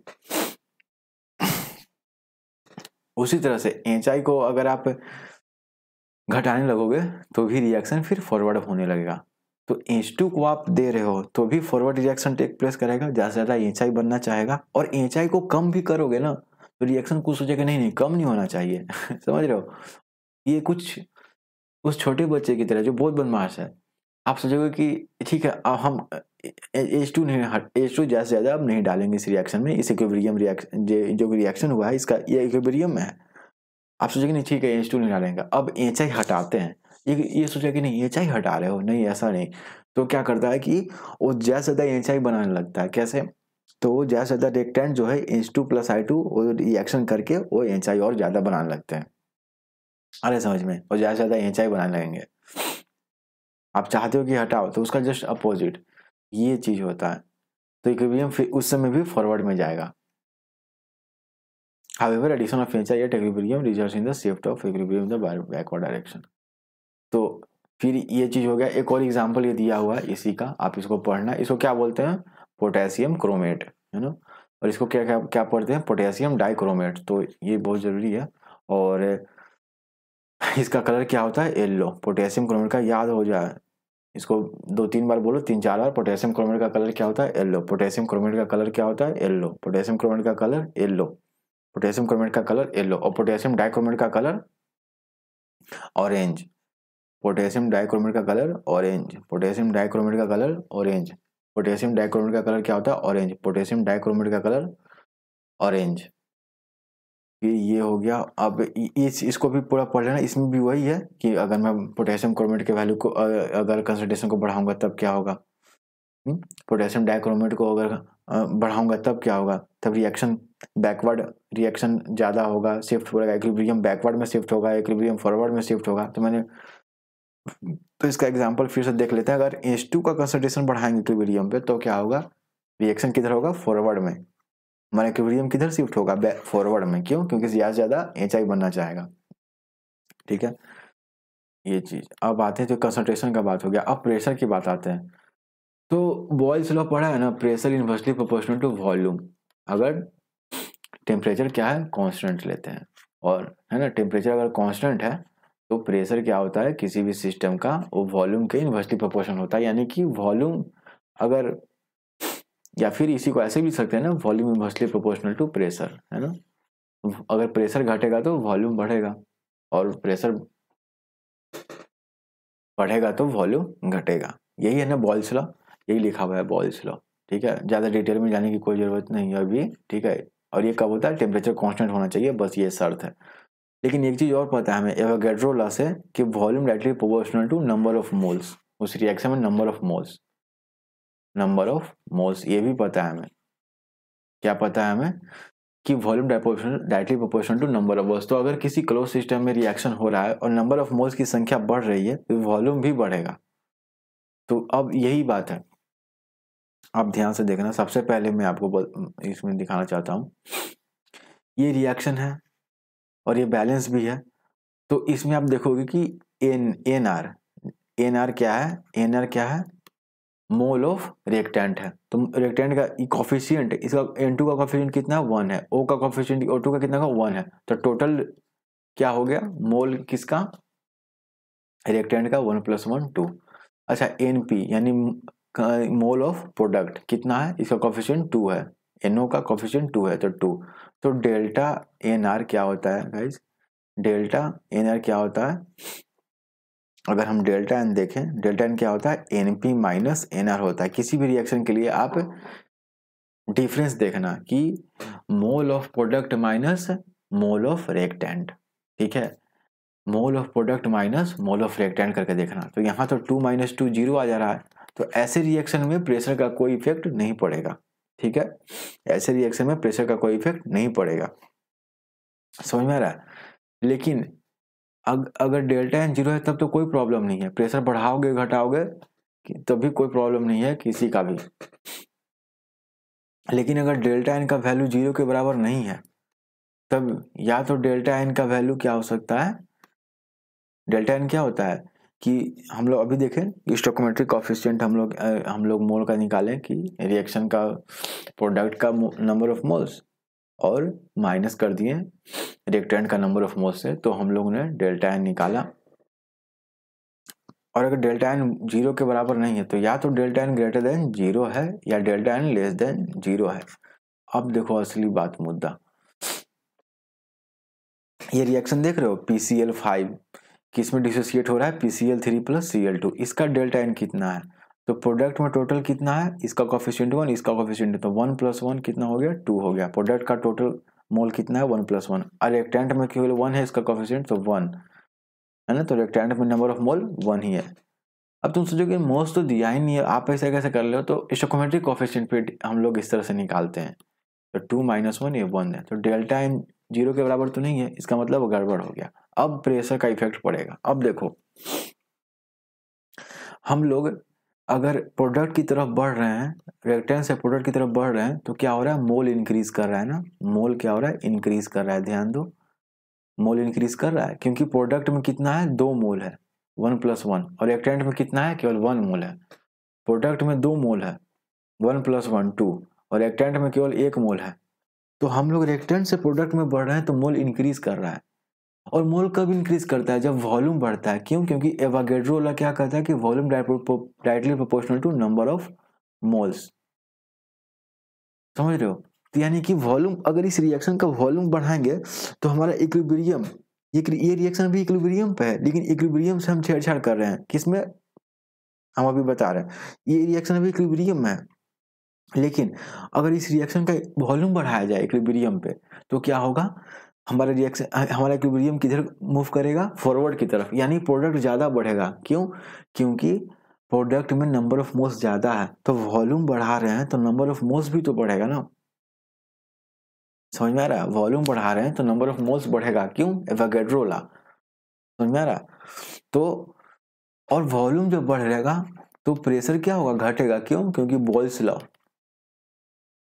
ठीक है, बॉयल्स लॉ है ना, तो इसका मतलब हमारा वॉल्यूम बढ़ेगा तो प्रेशर घटेगा। यानी कि इस रिएक्शन में अगर प्रेशर घटेगा, इस रिएक्शन का अगर प्रेशर घटाओगे तो वॉल्यूम तो बढ़ेगा, और वॉल्यूम जब बढ़ेगा तो नंबर ऑफ मोल्स बढ़ेगा, और जब नंबर ऑफ मोल्स बढ़ेगा, कहाँ बढ़ रहा है नंबर ऑफ मोल्स? जब हम रिएक्टेंट से प्रोडक्ट में आ रहे हैं। यानी कि इक्विलिब्रियम पे अगर इसका आप प्रेशर घटाओगे, इस रिएक्शन का प्रेशर घटाओगे इक्विलिब्रियम पे, तो इस रिएक्शन का वॉल्यूम बढ़ेगा, और वॉल्यूम बढ़ेगा तो क्या होगा?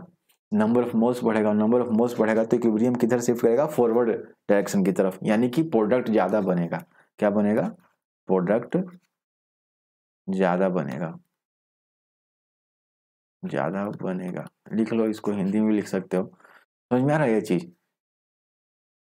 तो जिस रिएक्शन के लिए भी डेल्टा एन क्या हो? ग्रेटर देन 0 हो, तो अगर ऐसे रिएक्शन के लिए अगर आपको क्या बोलते हैं, डेल्टा एन ग्रेटर देन 0 है ना, इस 1 है ना, इसमें जिस रिएक्शन में भी अगर प्रोडक्ट का मोल जो है वो ज्यादा है, ऐसे में अगर वो प्रेशर घटाओगे ना, तब जाके क्या होगा? प्रोडक्ट का जो हमें क्या बोलते हैं, प्रोडक्ट का मोल बढ़ेगा। ठीक है, यही लिखा हुआ है, the forward reaction proceeds with an increase in the number of moles, that means increase in volume takes place during the reaction, therefore decrease in pressure favours the forward reaction. तो pressure को decrease करेंगे तो forward reaction को क्या करेगा? Favour करेगा।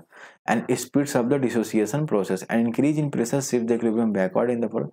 उसी तरह से इसका उल्टा, अगर इसी रिएक्शन में अगर आप प्रेशर को ज्यादा कर दोगे तो क्या होगा? वॉल्यूम कम हो जाएगा। वॉल्यूम कम हो जाएगा यानी नंबर ऑफ मोल्स कम हो जाएगा। यानी कि इक्विलिब्रियम किधर शिफ्ट होने लगेगा? जिधर नंबर ऑफ मोल्स कम है। नंबर ऑफ मोल्स किधर है इस रिएक्शन में? रिएक्टेंट में है। तो रिएक्शन किधर शिफ्ट हो जाएगा? बैकवर्ड। समझ में आ रहा है? यानी कि डिसोसिएशन का जो प्रोसेस है वो स्लो हो जाएगा। ये PCl5 जो है, पोटेशियम क्लोराइड, इसको क्लोराइड पढ़ते हैं, ध्यान देना। इसको पता नहीं इसको क्या, PCl5 को मैं नाम बोल रहा हूँ। ठीक है, तो इसका डिसोसिएशन का जो प्रोसेस है वो कमजोर हो जाएगा। प्रेशर इस रिएक्शन में अगर प्रेशर बढ़ाओगे, ध्यान से समझना फिर से, इस रिएक्शन में अगर प्रेशर क्या करोगे? डिक्रीज करोगे, तो वॉल्यूम बढ़ेगा, बॉयल्स लॉ। अब वॉल्यूम बढ़ेगा तो नंबर ऑफ मोल्स भी बढ़ेगा। क्यों? Avogadro law. और नंबर ऑफ मोल्स किस दिशा में ज्यादा है? किस दिशा में ज्यादा है?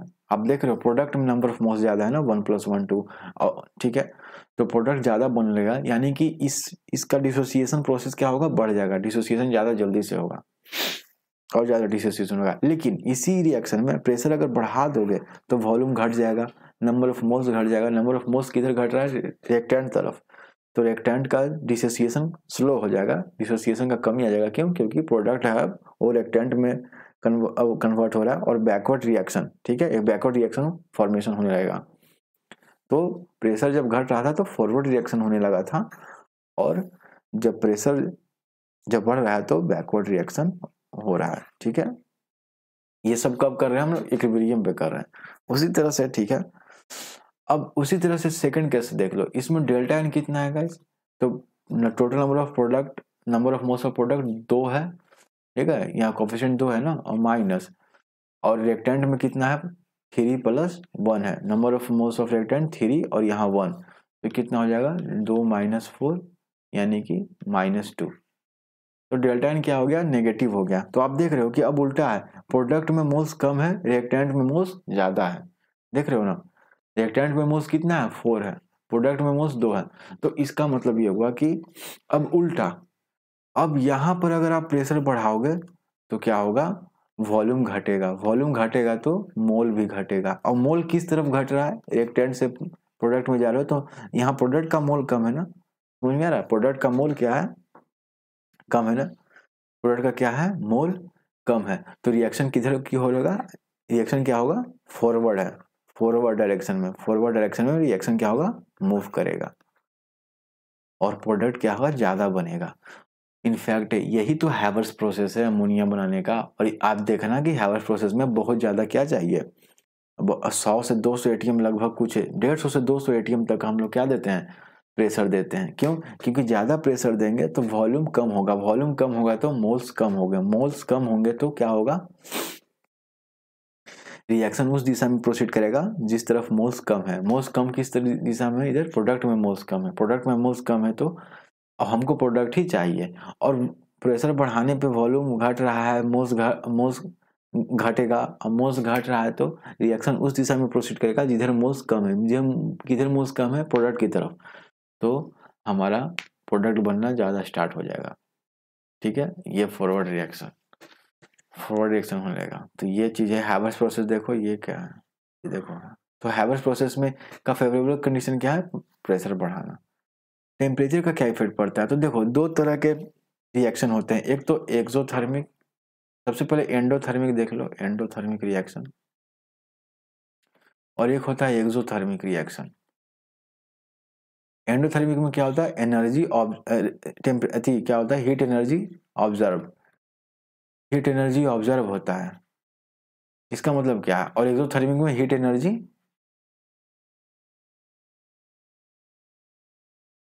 रिलीज होता है। तो एंडोथर्मिक में हीट एनर्जी ऑब्जर्व होता है, इसका मतलब क्या होता है कि जिस भी कंटेनर में रिएक्शन टेक प्लेस हो रहा है ना, और वो रिएक्शन अगर एंडोथर्मिक है तो आप उस कंटेनर को छू के देखना, वो ठंडा महसूस होगा, आपको ठंडा क्या होगा, महसूस होगा, कोल्ड हो जाएगा, वो कंटेनर क्या हो जाएगा, कोल्ड हो जाएगा। क्यों, क्योंकि उस रिएक्शन ने अपने आसपास के जो भी हीट थे ना, हमारे आसपास हीट है भले, और ये हीट तब आपको महसूस होती है जब बहुत ज्यादा हीट होता है, तभी महसूस होती है। इसका मतलब जब नहीं महसूस हो रहा है तो आसपास हीट नहीं है क्या, तब भी हीट है। तो जब भी endothermic reaction, endo ENDOTHERMIC endothermic reaction take place करता है, तो वो रिएक्शन अपने आसपास के हीट को ऑब्जर्व कर लेता है। तो जब हीट ही ऑब्जर्व कर लिया तो बचा क्या, तो ठंड, इसलिए ठंडा है ना, कोल्डनेस, हॉटनेस, कोल्डनेस, पता है ना, तो आसपास कोल्ड। लेकिन एक्सोथर्मिक में क्या होता है, हीट क्या होता है, एक्सोथर्मिक में हीट रिलीज होता है। यानी कि अगर कहीं रिएक्शन में एक्सोथर्मिक रिएक्शन टेक प्लेस कर रहा है तो आप सबको मत छू लेना ऐसे ही, थोड़ा सा कुछ हाथ में जल, ऐसे करके हाथ जल भी सकता है, ध्यान से। तो एक्सोथर्मिक रिएक्शन में क्या होगा, बर्तन जो कंटेनर है जिसमें रिएक्शन टेक प्लेस हो, वो क्या हो जाएगा, गर्म हो जाएगा, हॉट। एक सबसे अच्छा एग्जांपल क्या है, सोडियम, वो तो उसमें तो फायर ही कैच कर लेता है। जब भी किसी सोडियम को आप कंटेनर में या हवा में भी लाओ या वाटर में भी डालो तो फायर ही होने लगता है, तो उसमें बहुत सारा हीट एनर्जी रिलीज होता है, समझ में रहा। तो फिर ये हो गया एक्सोथर्मिक एग्जांपल। अच्छा, एंडोथर्मिक ये हो गया हमारा। तो एंडोथर्मिक का एक एग्जांपल ये है, नाइट्रोजन प्लस ऑक्सीजन ये मिलके नाइट्रिक ऑक्साइड, या जो भी इसको पढ़ना चाहो, नाइट्रस ऑक्साइड जो भी है, तो एनओ बनाता है। तो इसमें क्या होता है, हमारा हीट एनर्जी ऑब्जर्व होता है। तो हीट एनर्जी ऑब्जर्व होता है तो रिएक्शन का ताकि अच्छा रुक होगा। तो इसमें क्या होता है कि अगर आप टेम्परेचर को इंक्रीज कर दोगे ना, तो क्या होता है, रेट ऑफ रिएक्शन क्या होता है, फॉरवर्ड में शिफ्ट कर जाता है। क्यों, क्योंकि हीट एनर्जी क्या हुआ, इसने ऑब्जर्व किया, हीट एनर्जी इसने क्या किया, ऑब्जर्वेशन ऑफ हीट एनर्जी है। Since the absorption of heat takes place in forward reaction, the increase in temperature shifts the equilibrium forward. ये chemical है forward in this high temperature. तो सभी endothermic reaction के लिए हाई टेम्परेचर क्या है, favourable है, किसके लिए, ज्यादा से ज्यादा प्रोडक्ट बनाने के लिए। तो अगर एंडोथर्मिक रिएक्शन है कोई, आपको पता है कि वो एंडोथर्मिक है और आपको ज्यादा से ज्यादा प्रोडक्ट चाहिए, तो आपको क्या करना पड़ेगा, उस रिएक्शन का टेम्परेचर बढ़ाना पड़ेगा। क्यों, क्योंकि इसमें हीट एनर्जी क्या हो रहा है, ऑब्जर्व हो रहा है ना। और इसका जस्ट उल्टा एक्सोथर्मिक में हीट एनर्जी रिलीज होता है। तो ऐसे रिएक्शन में आप बताओ कि क्या करना चाहिए जिससे कि हमारा प्रोडक्ट ज्यादा बने, क्योंकि हम लोग को भी तो फायदा होना चाहिए, हम रिएक्शन करवा क्यों रहे हैं, प्रोडक्ट ज्यादा बना ना। तो ऐसे रिएक्शन में एक्सोथर्मिक में क्या होता है, अगर प्रोडक्ट ज्यादा बनवाना है तो हम वो जो कंटेनर है जहां पर वो रिएक्शन हो रहा है उसके टेम्परेचर को क्या करते हैं, घटा देते हैं। क्योंकि अगर बढ़ाएंगे और पहले से ही एनर्जी रिलीज भी हो रहा है, समझ नहीं आ रहा है बात, पहले से एनर्जी रिलीज भी हो रहा है, एक्सोथर्मिक में हीट एनर्जी रिलीज होता है ना प्रोडक्ट के साथ। और अगर आप बाहर से भी टेम्परेचर को इंक्रीज कर दोगे तो क्या वो रिएक्शन और रेट जो प्रोडक्ट है वो ज़्यादा बनेगा, नहीं ना बनेगा। देखो प्रोडक्ट में हीट आ रहा है प्लस हीट है, इसमें ये एक्सोथर्मिक का एग्जाम्पल है। तो इनफैक्ट हैवर्स प्रोसेस एक एक्सोथर्मिक रिएक्शन ही है, N2+3H2NH3।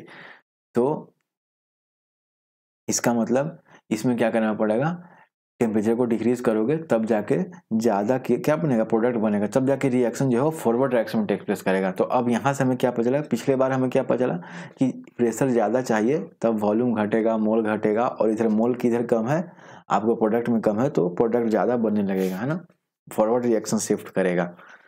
तो ये जो अमोनिया का जो फॉर्मेशन जो हैवर प्रोसेस है, तो एक तो प्रेशर ज्यादा चाहिए और टेम्परेचर क्या चाहिए, कम चाहिए, है ना। क्यों? क्योंकि एक्सोथर्मिक रिएक्शन है, एक्सोथर्मिक रिएक्शन में टेम्परेचर कम कर देते हैं, और एंडोथर्मिक में क्या करते हैं, टेम्परेचर ज़्यादा कर देते हैं। क्यों? क्योंकि पहले से ही टेम्परेचर कम हो चुका है। अब मैंने बताया ना कि एंडोथर्मिक रिएक्शन जब भी टेक्स प्लेस करता है किसी कंटेनर में, तो आप टच करोगे कंटेनर को तो वो कोल्ड महसूस होगा। तो अब कोल्ड तो बाद में बन ही रहा है, और आप ऊपर से और टेम्परेचर कम कर दोगे तो क्या रिएक्शन जो है वो फॉरवर्ड जाएगा, फॉरवर्ड रिएक्शन होगा उसमें, फॉरवर्ड रिएक्शन में क्या प्रोडक्ट ज़्यादा मिलेगा? नहीं मिलेगा ना। उसके लिए क्या करना पड़ेगा, टेम्परेचर को इंक्रीज करना पड़ेगा। तो सीधा सी बात है कि एंडोथर्मिक में हमें क्या करना पड़ेगा, टेम्परेचर इंक्रीज करना पड़ेगा, और एक्सोथर्मिक में क्या करना पड़ेगा, टेम्परेचर डिक्रीज करना पड़ेगा। आप देख रहे हो रिएक्शन जो कर रहा है, और ये सब कब समझ में आ रहा है? ये चीज हो गया। आप इस लाइन को पढ़ोगे तो समझ में आ जाएगा। यहाँ पर since the forward reaction is accompanied by the release of heat energy, decrease in temperature favors the forward reaction। हम लोग बैकवर्ड तो जान ही चाहते हैं, बैकवर्ड क्यों? हम लोग रिएक्टेंट क्यों बनाना चाहेंगे? रिएक्टेंट तो हम खुद दे रहे हैं ना, ताकि प्रोडक्ट बने। That means for all exothermic reactions low temperature is favourable condition. तो आप देख लिए कंसंट्रेशन का इफेक्ट, प्रेशर का इफेक्ट और टेम्परेचर का इफेक्ट किसी भी रिएक्शन के इक्विलिब्रियम पे क्या पड़ता है, और ये सब ली चैटेरियल ने बताया, और मैंने इसको तो हम Le Chatelier principle, characteristics of equilibrium constant, ठीक है। फिर uses of application of equilibrium constant निकलता कैसे, लॉ ऑफ मास एक्शन, ठीक है, dynamic equilibrium, reversible irreversible reaction, दोनों के बीच में डिफरेंस, ये हमने इस क्लास में देखा। इस पे जब अलग से बनेगा अलग, तो लेवल 1 के क्वेश्चंस हम लोग पूरा करेंगे ताकि और ज़्यादा क्लैरिटी मिले। और इसमें शायद कुछ क्वेश्चंस हैं, इक्विलिब्रियम पे कुछ क्वेश्चंस हैं इसमें। हाँ देखो कुछ क्वेश्चंस भी हैं, तो एक दो क्वेश्चंस करते हैं इसमें। इधर गया, right the equilibrium expression for the decomposition of 2 mole of sulphur trioxide and relate it to Kc of the reaction carried out with 1 mole and 4 mole of SO3 respectively. तो किधर गया, Kc है, Kc नहीं, ये नहीं, इसका हम लोग ठीक है देखते हैं इसमें क्या है।